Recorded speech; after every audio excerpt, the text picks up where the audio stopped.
Hello everybody, it's my first Periscope, just showing you a quick little location. Hi everybody, Nomad Pat, wow, everyone's here, yay!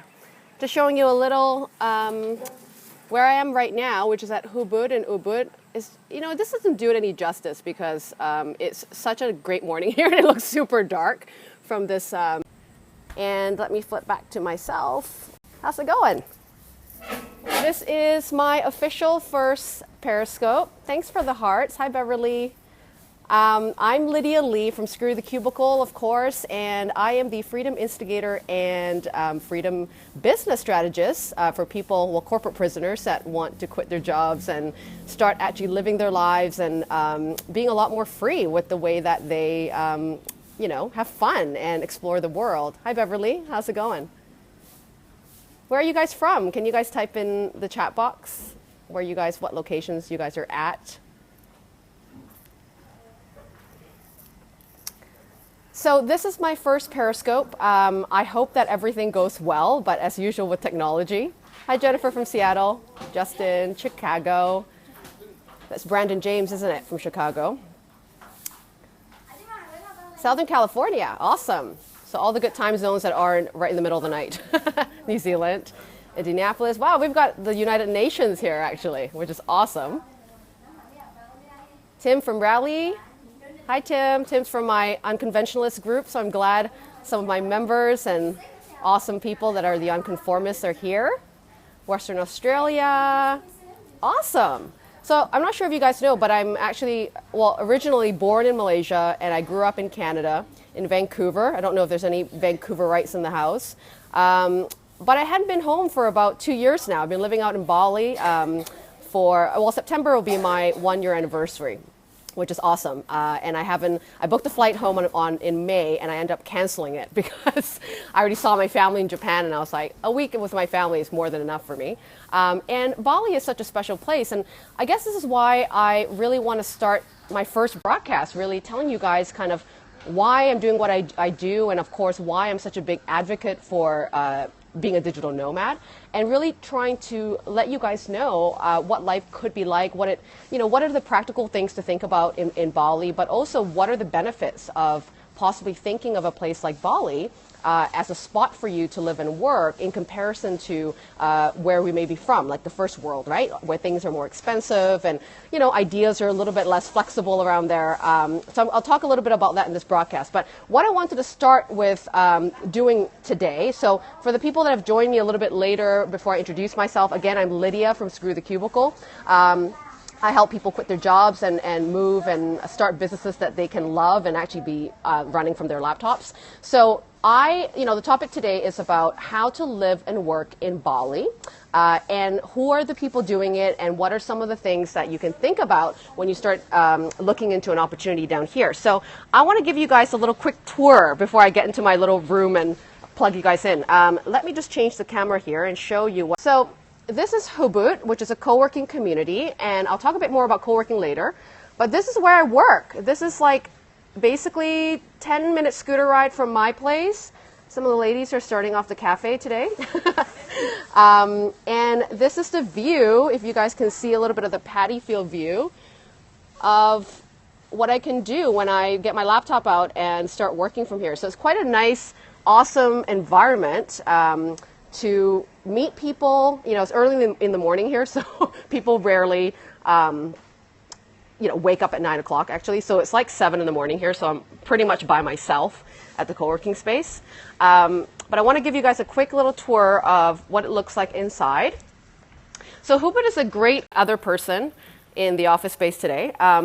So Hubud is an awesome little place for digital nomads, freelancers, basically anyone that needs a space to work and collaborate and also learn. So what's the great thing about co-working spaces is that most of the time you're meeting tons of like-minded people, just like you, that are really looking for alternative ways to live and work. And so most of the time they'll share values that you share.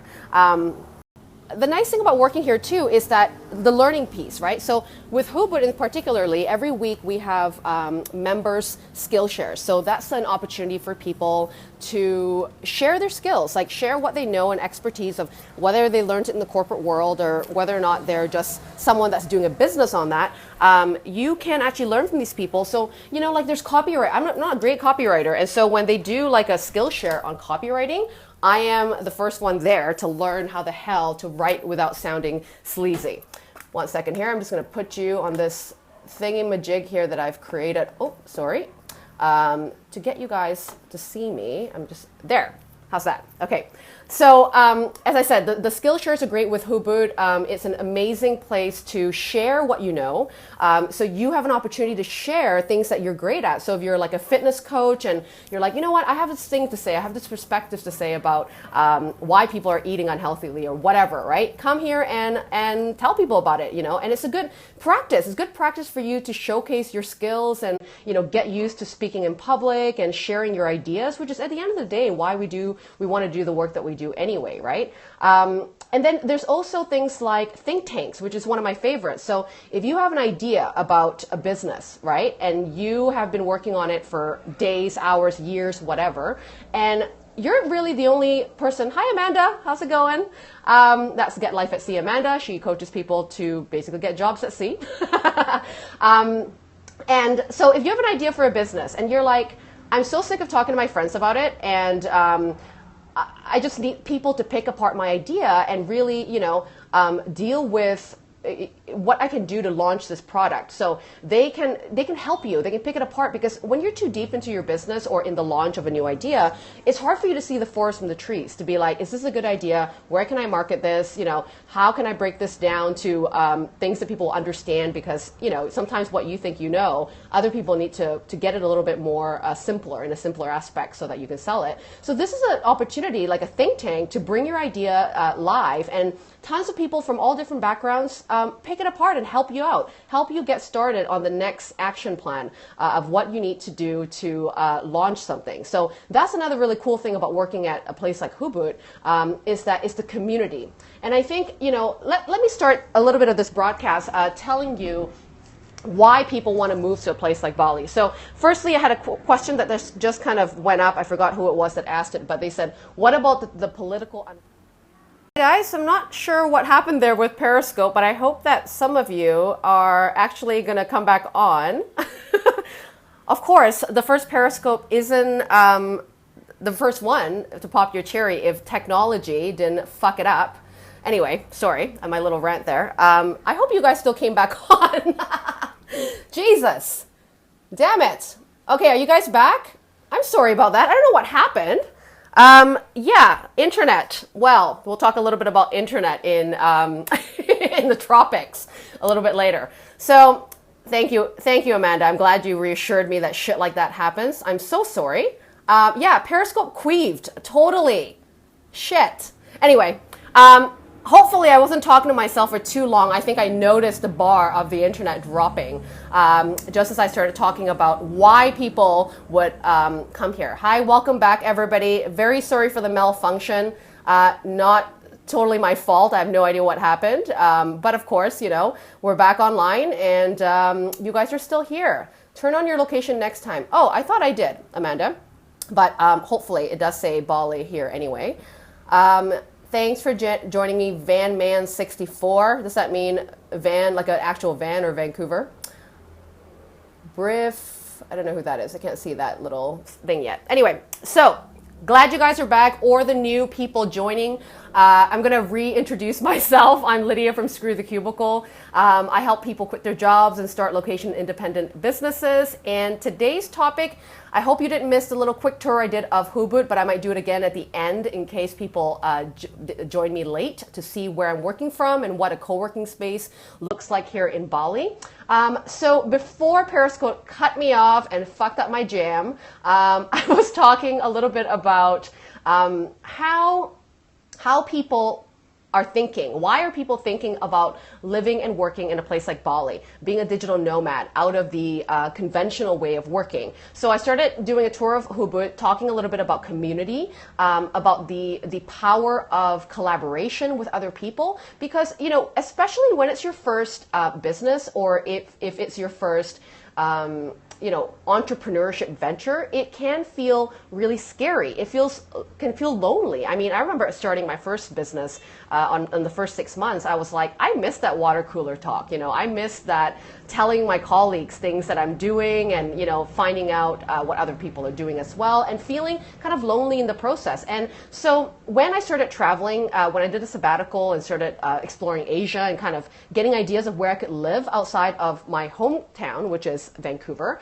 I met all these digital nomads that were doing things that I was doing, giving me better ideas than I ever thought to research, and just being surrounded and immersed in, with people that are living a life that they're also crafting for themselves, you know, that no one has rules, no one really has, you know, anything that has these kind of templates or guidelines to follow. Everyone's creating their own path, and that's exciting to be a part of someone else's path, but also you guys can relate to each other. Like, okay, I don't want to live like this traditional life of the 9 to 5 or do the same fucking thing all the time, and I want to travel, I want to explore the world and be paid, right, to do it, and how can I do this more easily without waiting for retirement? Because, you know, that I don't know about you, but I probably will be grumpy as hell at 65, and I think the best years of my life probably is now, especially I don't have any children right now.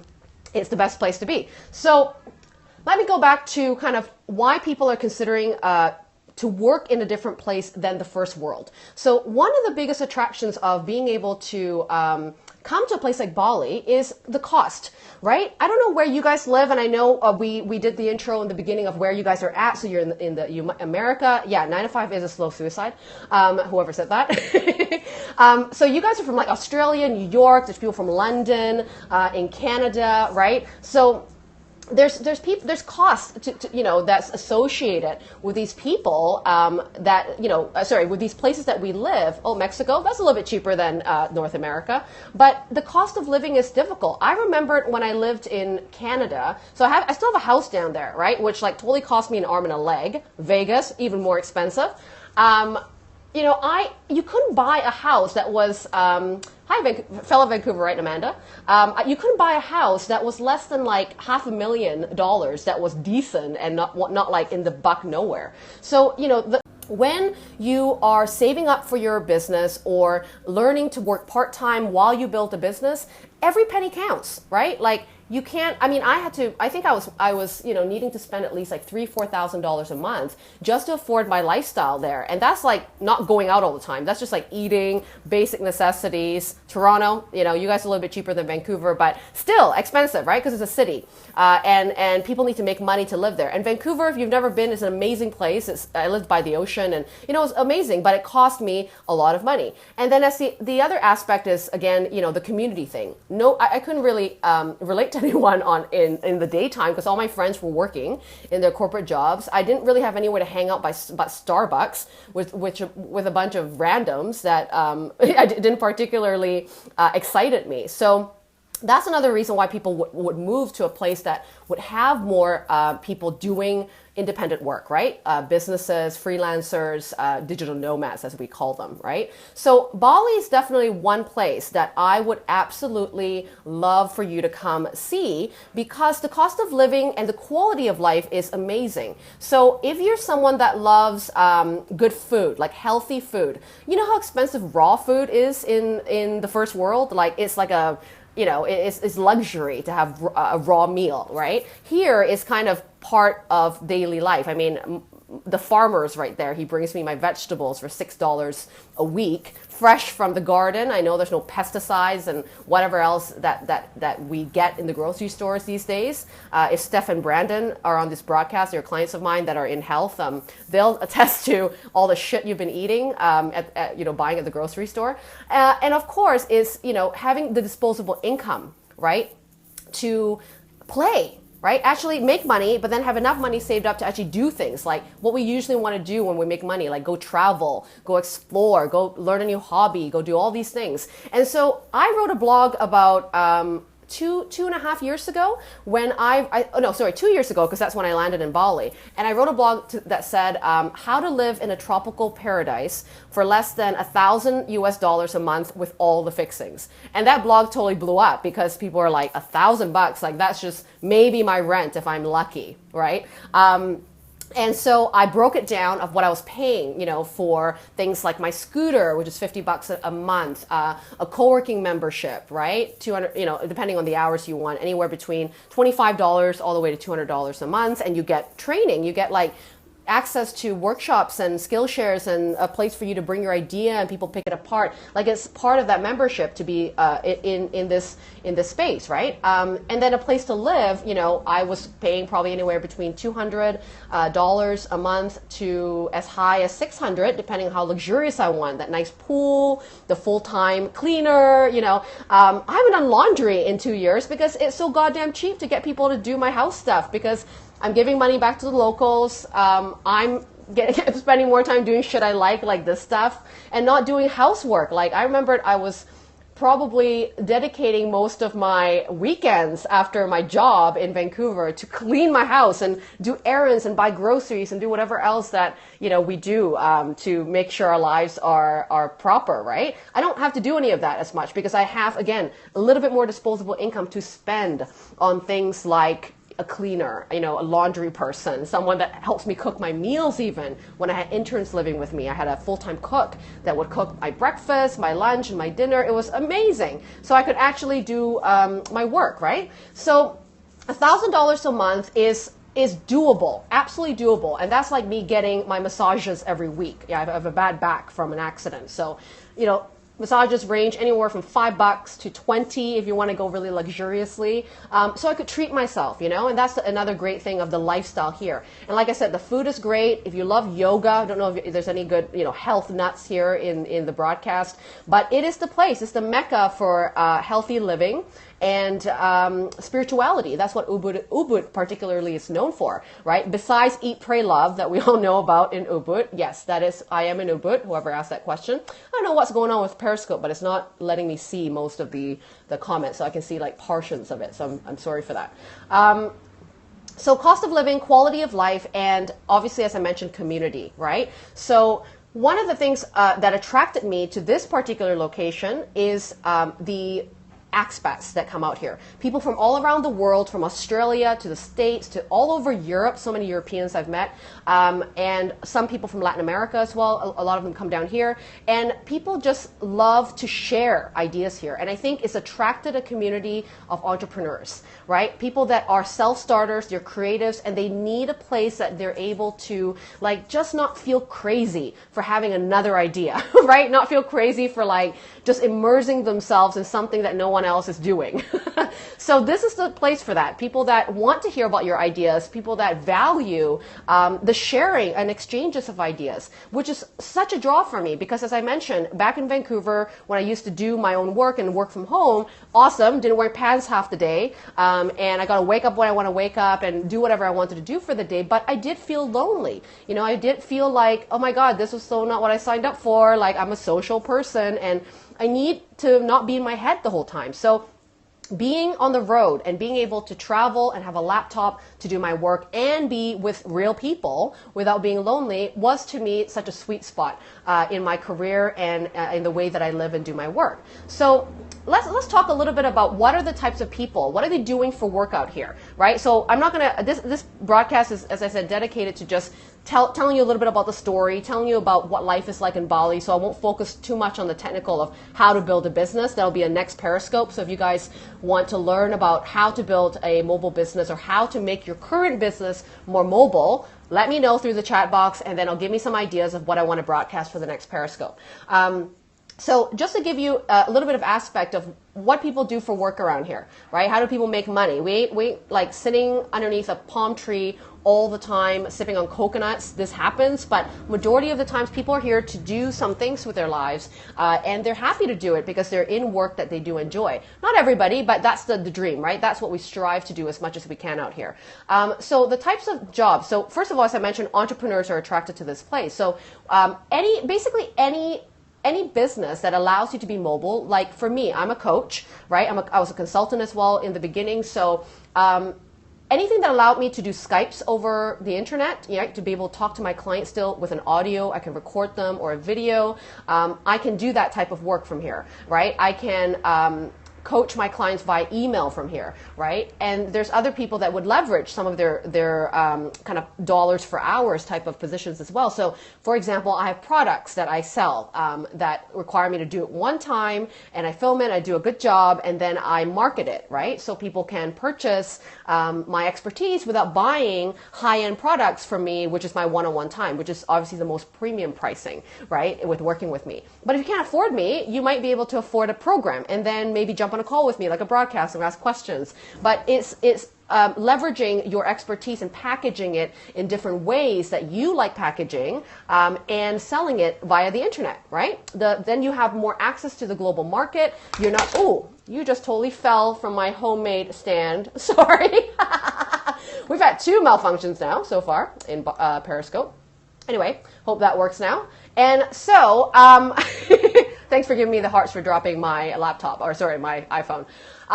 And so service-based people have a great time being digital nomads because your expertise is not a tangible thing, right? You don't have like an actual product that you have to sell, which is just packaging your product and your services into a product online that people download, that people can request to work with you via Skype. Those types of things are really easy to run from a place like Bali. And then there are people that are running businesses with actual products too, but maybe not keeping inventory at all. So a huge trend that's been happening in the last few years is things like being an Amazon reseller, right? So if you're not particularly needing to be emotionally attached to the product or what you offer, but your skill sets is more like in the curation of things, you love like, I don't know, the algorithms of Google, and you love learning about how to, market things properly and create marketing for it, and be able to kind of look and see where you can find vendors to come up with a product that you've thought of about, or what can sell in the market, or change something about an existing product. If you like that kind of work, then possibly reselling in Amazon, it might be something for you. Or you can sell your own products too, right? So I don't know if you guys ever caught a video that I did for Turnpoint, which is a partner, which is Hubud as well, and it's an education company here in Bali where I do workshops with. But I interviewed 3 digital nomads with 3 different types of businesses, and one of them is this guy named oh God, what is his name now? I'm having a brain block for some reason. It'll come to me. But his URL is wandererbracelets.com.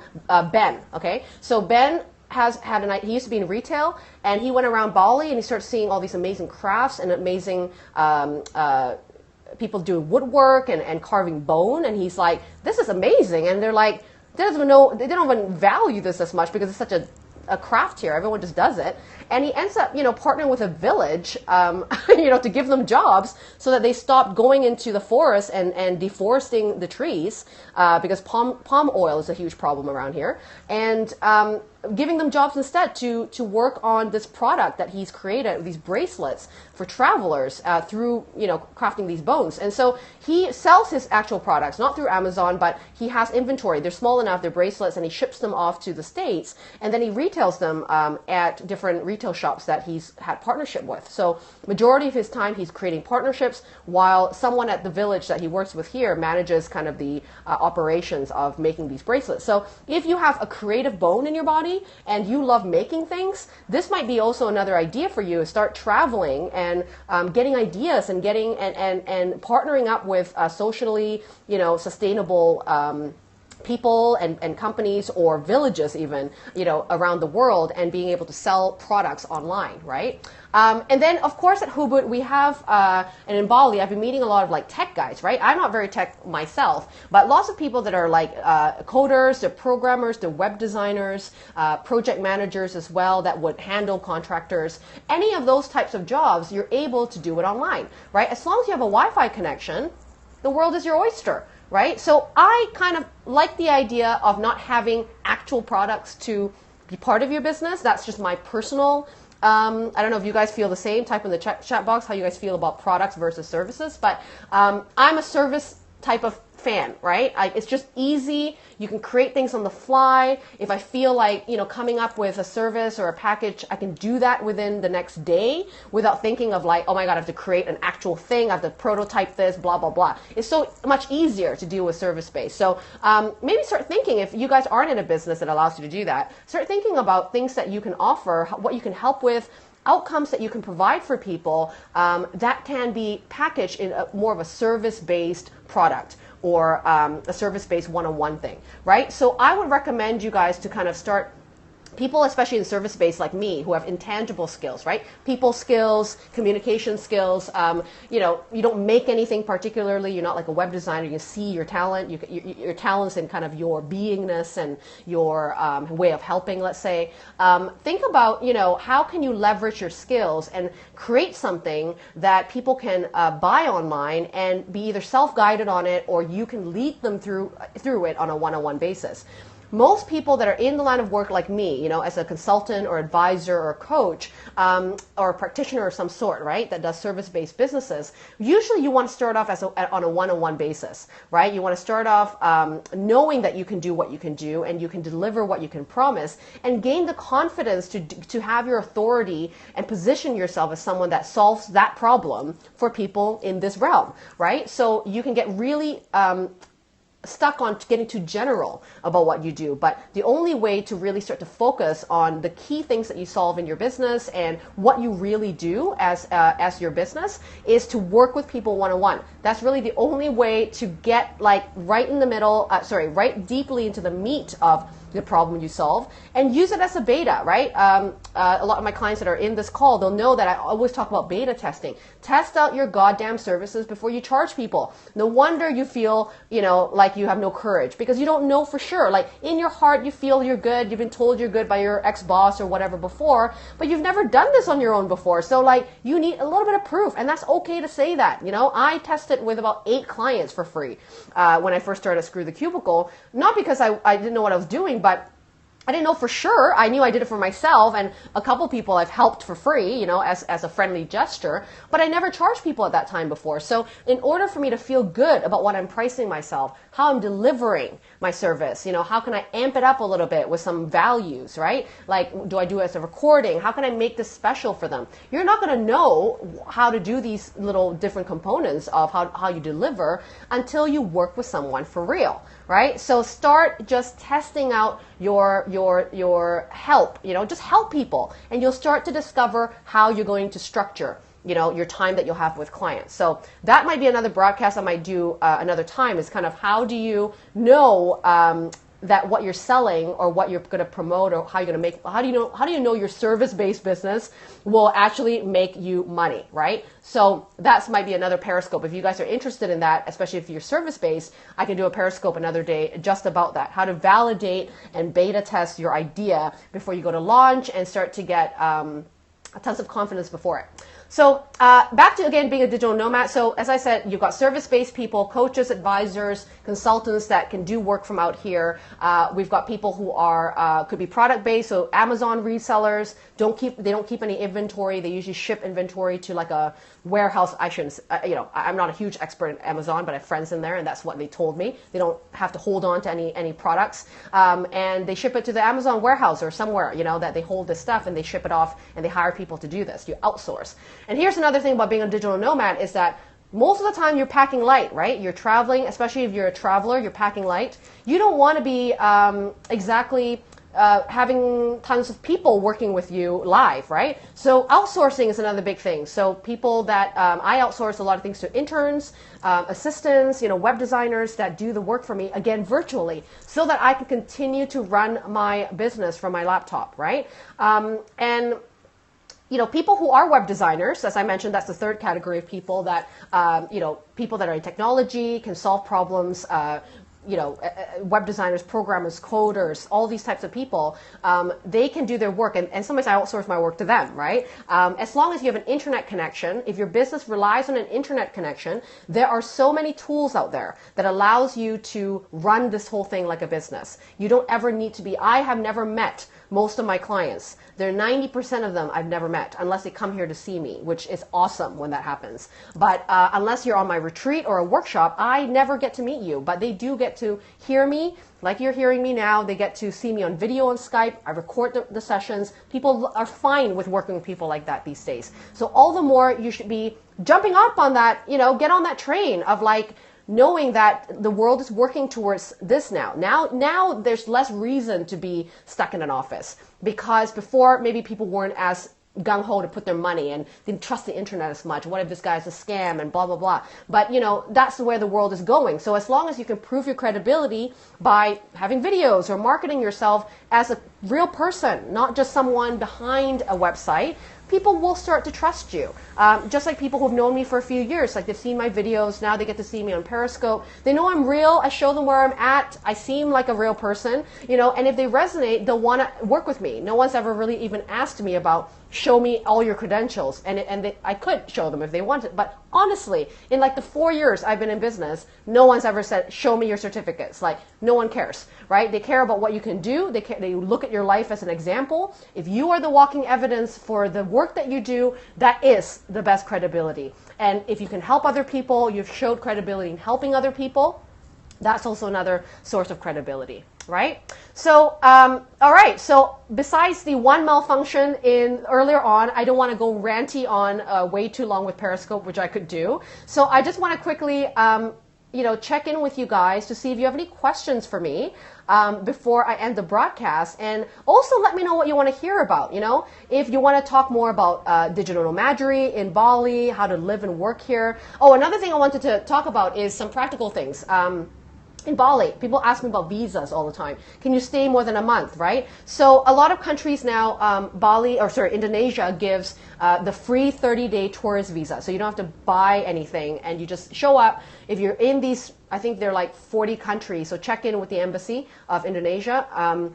If your country is in that, and then check with if you need to pay. It's not going to be much. It's $25, right? So the nice thing about the visa, the tourist visa, is free, but it only allows you the 30 days, and then you have to get out and come back in again. So you can come in as many times as you want, but you have to get out to take advantage of the freebie. Now, what I would recommend if you're someone that wants to experience a month or more, right? So 2 months, I recommend sabbaticals. I love coming here. I think the idea of just coming here for 2 months, seeing if you like it before selling all your shit and, getting too prepared, just take a month or two and experiment. Come here, be with the community, attend some workshops, work out from here, live here, get to know the locals, really know if you want to be here. It may not be Bali, maybe it's Chiang Mai in Thailand, maybe it's Singapore, maybe it's another place, but experiment and give yourself enough time, because if you're here for a week, you're a tourist. You're not really going to feel how it's really like to live here. So spend at least 30 days. So get the 30-day visa, or my other suggestion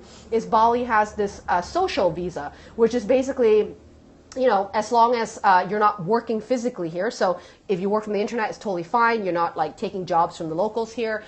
You can apply for the social visa, which there's 2 of them. One of them is 6 months, so you have to stay here for a full 6 months. If you leave, it gets voided, so you're here for a good 6 months, and it's very cheap. It's $30 to get a sponsor from an agent to sponsor you here. You get out, you pay the embassy, come back in, and away we go. And then every month you renew it, and that's I think something like $50 or $45 US a month. And then you can go for a year as well. So I did a year visa where it's called the social business. And so it's a little bit more expensive. It's about $250 a year. And then you have to pay an administration fee to an embassy in Singapore or something to kind of stamp it for you. It takes like, maybe a day or 2 days. You come back in. And then you get to leave in and out as much as you want with that visa. It's a little more flexible. It doesn't force you to be here for 6 months or something like that. Oh, I'm getting a bit of a glare. So yeah, that might be another example. But basically what I'm trying to say is not that hard, okay? It's not that hard to be an expat to work here. You don't have to go through jump hoops and marry someone, like none of that shit, right? You just come here. They want you to spend your money here anyway. So they will support you in coming here. And it's really easy to get an agent. And if you join a co-working space like Hubud, they'll help you with that, right? That's another cool thing about joining a co-working space is they can help you with accommodation. They can help you find a villa so you don't get ripped off, right? You can find friends. You can go scooter riding, have travel, scuba diving, all that stuff with people. And that's the cool thing about having a membership at a co-working space and meet people like you, right? So any questions? I don't know if I can see part of this. Oh, there it is. Okay.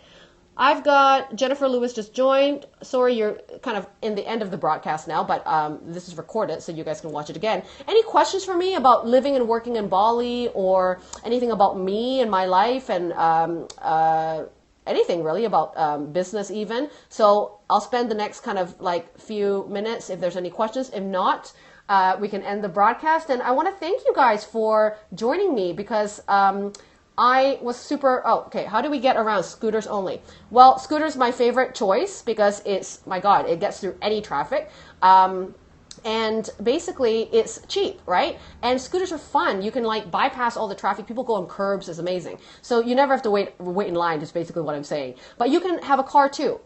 Cars are, you'll get, lanes are pretty small around here. So there's some hidden gems that are out in the paddy fields to go to and a car won't get there. So I would recommend riding a scooter, getting someone to train you on it. It's really easy. I was dead scared of it and now I ride it like a pro. So someone will help you. But you can get a driver too for a car. So I know a lot of people with children, for example, that don't want to be on a scooter with their children. They'll have a car and a car isn't that expensive either to rent.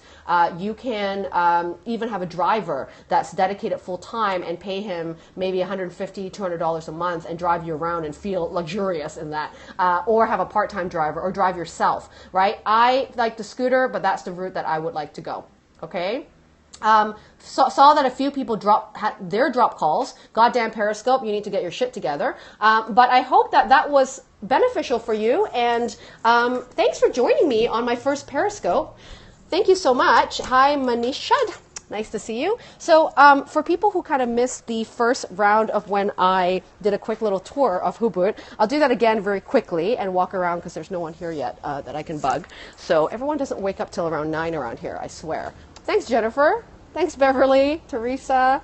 All right, so let me show you again. Let me put my camera down. So again, this is Hubud co-working space. This is in Ubud, Bali, home of Eat, Pray, Love, and many more things. This is kind of the garden. There's usually kind of bean bags here for us to work on. This is my favorite part of the outside, obviously, of the paddy field. So let's have a take. And these are some awesome cafe girls that make breakfast, and you can buy food and juice and green juice and all the healthy stuff. Say hi to Periscope people. How cute. They're cutting up fresh fruit for someone having their muesli. And this is the view. I hope you guys can see it. Pretty goddamn amazing. It's it's a little bit hazy this morning, but it's such a lovely, lovely morning and hot as hell. So I like working outdoors. I like walking around the co-working space most days and having a stand-up desk or seeing, collaborating with people and just really being social. This is our community kitchen. Front desk, and here's kind of the inside of what the space looks like. So lots of windows and usually a lot of people here, but as I mentioned, we're in island time and I'm like the only person, which is probably a good thing because Periscope takes up a lot of bandwidth and people would be mad at me. All right, so thank you again for joining me for my for popping my cherry of my first Periscope broadcast, and hope to see you guys soon. And I will post a replay as well on my social media channels. So if you guys are interested to join my free Facebook group, you can go to Facebook and type in The Unconventionalists.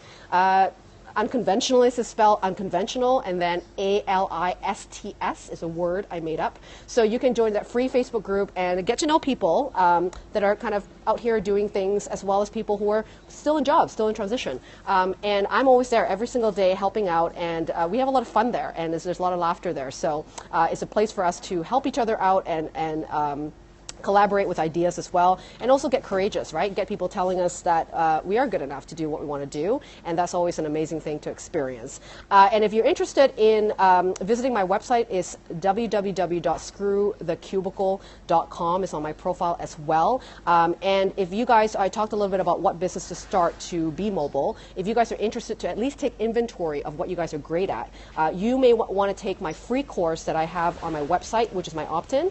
And if you subscribe, you will get the What the Fuck Am I Meant to Do with My Life course, which is going to help you identify your genius zone of your skills, kind of how you connect with people, and what is your best value of solving problems, so that you can start to see some common themes and how you can match those three pieces of your genius together and then create something that people will love you for, and of course that you would love to do. Okay, thanks again for joining me for my first broadcast, and talk to you guys soon. Sending you lots of love from Bali. Bye.